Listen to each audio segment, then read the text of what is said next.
Montero, con número 10 8, Daniel Bellas, con número 10 9, Luis Candales, con número 15, Adrián López, con número 15, David Yalle.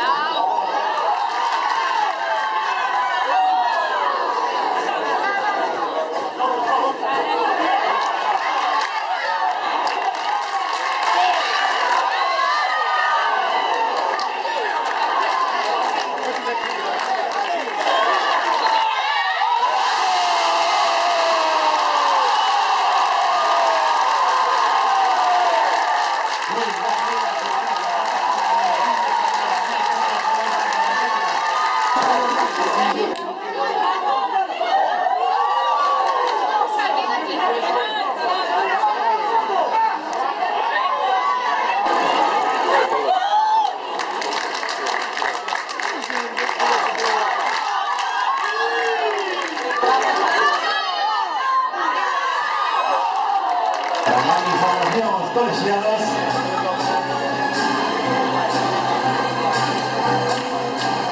En apenas unos minutos conoceremos el vencedor de esta final.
Xa festexa os que teñen que recoller as súas medallas de campións, que vayan xa accedendo a recoller esa medalla,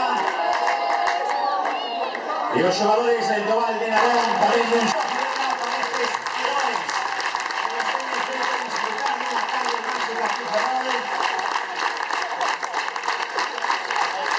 Os equipos de prensa, os equipos gráficos e as redes sociais tamén recollendo este momento. Os xogadores do Cedeira que 13 anos despois chegaron a esta final e recollen esa medalla de campión, e agora levantarán a copa.